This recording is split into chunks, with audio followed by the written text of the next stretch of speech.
नमस्कार।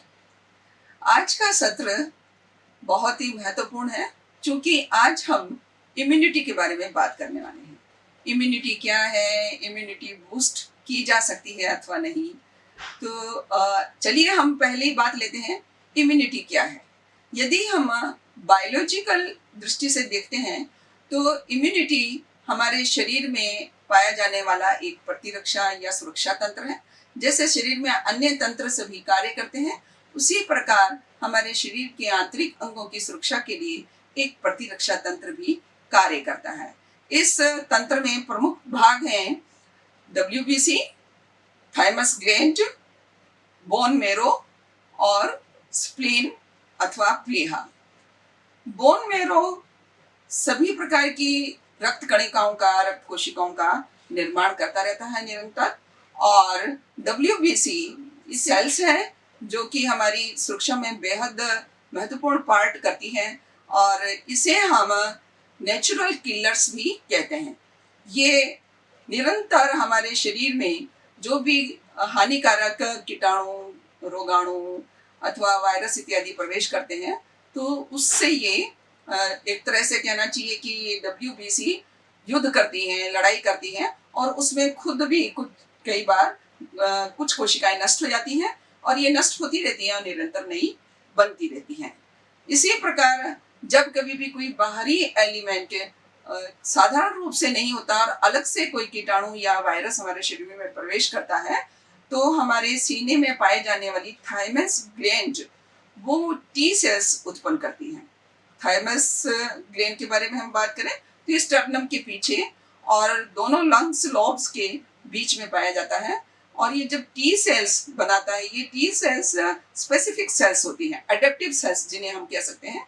जब कोई विशेष कीटाणु या वायरस के प्रवेश करने पर ये एक्टिव होती हैं और बी सेल्स का निर्माण कर देती हैं। बी सेल्स तुरंत उसे पहचान करके और उस तरह की विशेष एंटीबॉडीज का निर्माण करती हैं और ये एंटीबॉडीज वो संबंधित वायरस पर अटैक करके उसे समाप्त कर देती हैं और हमारी शरीर की सुरक्षा करती हैं। साथ ही मेमोरी सेल्स के द्वारा वो उस विशेष वायरस का पहचान भी कर लेती हैं। जब कभी यही वायरस यदि दोबारा अटैक करता है तो वो तुरंत ही संबंधित एंटीबॉडीज का निर्माण कर देती हैं। इसीलिए यदि कोई एक वायरस दोबारा अटैक करता है तो वो उतना हमें हानि नहीं पहुंचा सकता क्योंकि उसकी पहचान पहले से ही मेमोरी सेल के द्वारा की जाती थी। ये कुछ सेल्स होती हैं जो कि हमारी इम्यूनिटी पावर को बनाए रखती हैं और हमारी सुरक्षा तंत्र का अहम हिस्सा होती है। स्प्लीन या प्लीहा ये भी हमारे शरीर में आने वाले सभी माइक्रो ऑर्गेनिज्म जो कि हानिकारक हैं उनको नष्ट करता है, शरीर को बचाता है, साथ ही से ब्लड कंट्रोलर भी कहते हैं। ये तो हुई हमारी बायोलॉजिकल इम्यूनिटी क्या होती है सिस्टम को समझने की। अब हम चलते हैं कि क्या इम्यूनिटी हमारे शरीर में कम हो गई है तो वो हम कैसे जांचें। आइए, इसको जांचने के लिए जरूरी है कि हम अपने आप का, अपने शरीर का निरीक्षण करें और ये देखें कि क्या प्रातःकालीन हमारा पेट नियमित रूप से एकदम साफ हो गया है, हम ओवरवेट तो नहीं है, हमें साउंड स्लीप अर्थात 7-8 घंटे की निद्रा, हमें गहरी निद्रा से मतलब है कि हम रात को सोएं और सुबह उठें और बीच बीच में हमारी नींद डिस्टर्ब ना हो और हम अध निद्रा जिसे कहते हैं, बार बार हमारी आंखें खुले नहीं, हम गहरी निद्रा साउंड स्लीप लें और उठने के बाद में हमें एकदम फ्रेशनेस, ताजगी, तरोताजा शरीर महसूस हो और हमारी स्किन को जो है वो ग्लो करती हुई हो। ग्लो करने से मतलब है कि हमारे शरीर में किसी प्रकार की चकते, काले धब्बे, लाल धब्बे या एक्ने, कील मुहासे इत्यादि नहीं होने चाहिए और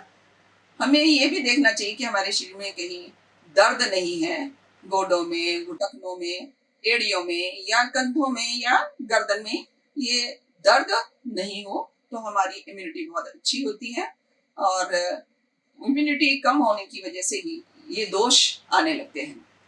चलिए अब बात करते हैं क्या इम्यूनिटी बूस्ट किस प्रकार की जा सकती है। यानी कि इम्यूनिटी को कैसे बढ़ाया जा सकता है। तो सभी आप ये जानकारी पुख्ता कर लें कि किसी भी तरह से कोई भी दवाई, इंजेक्शन, कैप्सूल, टेबलेट हमारी इम्यूनिटी को या और कोई सप्लीमेंट भी इम्यूनिटी को बढ़ा नहीं सकता है, कभी नहीं बढ़ा सकता, बिल्कुल नहीं बढ़ा सकता। और ना ही इम्यूनिटी रातों रात बढ़ाई जा सकती है। ये एक स्लो प्रोसेस है और महीनों सालों में जाकर के इम्यूनिटी को बढ़ाया जा सकता है। और उसमें भी हमारा जीवन शैली प्रमुख रूप से कार्य करता है और कुछ योग आसन को अपनाने से हम इम्यूनिटी को बढ़ाने में हमें मदद मिल सकती है। खान पान में हमें ध्यान रखना चाहिए कि हम आवश्यकता अनुसार खाएं। प्रातःकालीन पानी की प्रचुर मात्रा 2-3 गिलास पिए और उसमें 1 गिलास पानी ऐसा भी हो जो रात्रि को भीगा हुआ दाना मेथी अथवा सौंफ अथवा अजवाइन का भीगा हुआ पानी वो हम ले सकते हैं। शहद और नींबू का पानी हम ले सकते हैं। और उसके बाद हमें नाश्ते में फलों पर ध्यान देना चाहिए। मिक्स्ड फ्रूट खा सकते हैं और फ्रूट भी ऐसे हों जो कि रेशेदार हों, साथ ही विटामिन सी उनमें प्रचुर मात्रा में हो, जैसे कि मौसमी है, अनार है, संतरा है, सेब है और अन्य चीज़ें जो सलाद की प्लेट भी ली जा सकती है, टमाटर है, खीरा है, गाजर, चुकंदर इत्यादि को हम नाश्ते में, इसके साथ ही स्प्राउट्स का भी हम कभी कभी बदल कर नाश्ते में लिया जा सकता है। शरीर में इन सब बातों के साथ ये भी सुनिश्चित करना चाहिए कि हमें दिन में 1 या 2 बार तेज भूख का एहसास हो, तभी हम अन्य कोई भोज्य पदार्थ का सेवन करें। और भोजन पर्याप्त मात्रा में एक स्थान पर बैठ करके अपनी थाली में सभी भोज्य पदार्थ रंग बिरंगी थाली से मेरा मतलब है कि उसमें दाल हो, सलाद हो, दही हो, हरी सब्जी हो और चपातीस हो। चपातीस बेजड़ अथवा मल्टीग्रेन आटे की और कभी कभी हम गेहूं की आटे की भी ले सकते हैं। आराम से भोजन करें और शाम के समय में हम फिर फलों का जूस, एलोवेरा है, घिया है, तरबूज है इत्यादि का, ज्वारा भी कभी हम इसका जूस भी बना के पी सकते हैं। मिक्स फ्रूट का जूस भी बनाया जा सकता है, बनाना शेक इत्यादि ये हम ले सकते हैं। रात्रि में भोजन में हमें हल्का भोजन खाना चाहिए, जैसे कि सूप ले लें, दलिया ले लें, खिचड़ी ले लें अथवा दाल की 1 कटोरी ले लें। और कुछ जो भोज्य पदार्थ हैं हमें नहीं लेने चाहिए, अवॉइड करने चाहिए, जैसे कि प्रोसेस्ड फूड है, फ्राइड भोजन है, मैदे से बनी हुई चीज़ें हैं और वाइट चीनी से जो मिठाइयाँ वगैरह हैं वो हमें अवॉइड करनी चाहिए, छोड़ देना चाहिए या बहुत कम उसका सेवन हम करें। और फ्रिज का अत्यंत ठंडा चिल्ड वाटर, चिल्ड हमें कॉफ़ी, कोल्ड कॉफ़ी जो होती है, ये चीज़ें भी एकदम चिल्ड ना लेकर के नॉर्मल टेम्परेचर पर आने पर लेनी चाहिए।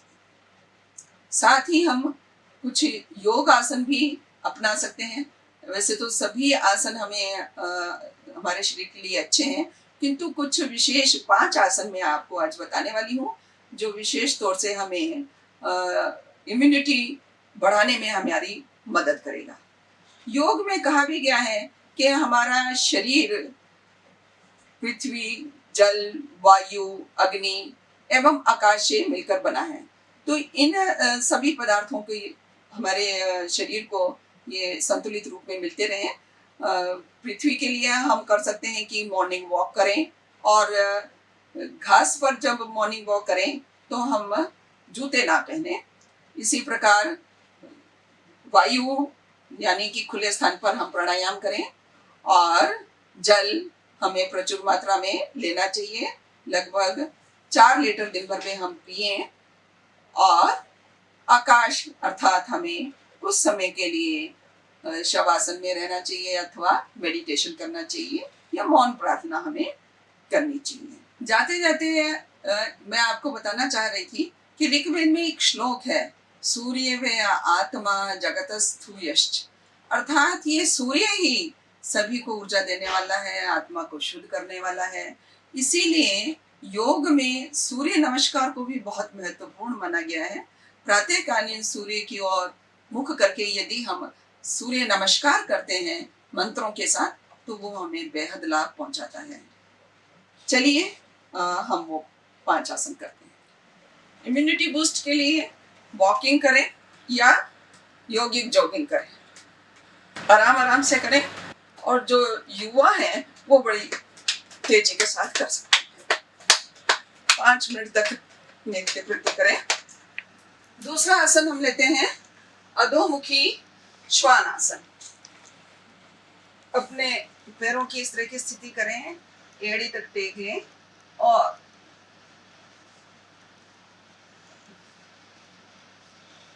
इस तरह से, चाहे तो आप घुटनों को थोड़ा नीचे ला सकते हैं। भुजंग आसन भी इम्यूनिटी बूस्ट करने में काफी मदद करता है।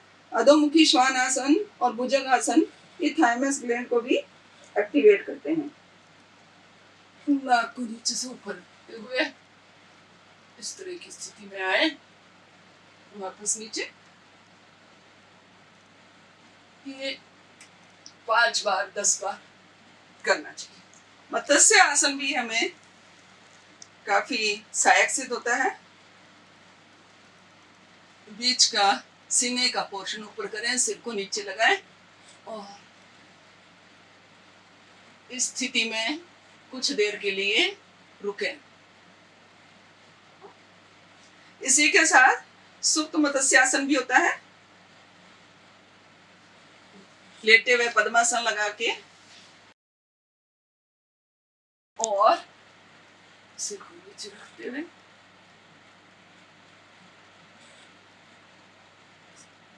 सीना ऊपर की ओर, हाथों को रखें, मालिश करें।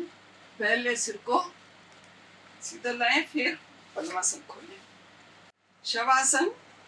शवासन में हम 5 मिनट तक बिल्कुल बाहरी दुनिया और सभी मोह माया इस लोक से हटते हुए अपने आप को अंदर की ओर अंतर्मुखी करें और बिल्कुल शांत होकर के अपने शरीर को बिल्कुल शीतल छोड़ दें आराम से, और 5 मिनट बिल्कुल शांति में विश्राम। 5 मिनट तक करें। शवासन नहीं करें तो बैठकर मौन प्रार्थना भी आप 5 मिनट तक कर सकते हैं। अपने आप को एकाग्रचित करें और अंदर में ध्यान। आशा है ये वीडियो आपको पसंद आएगा। नमस्कार।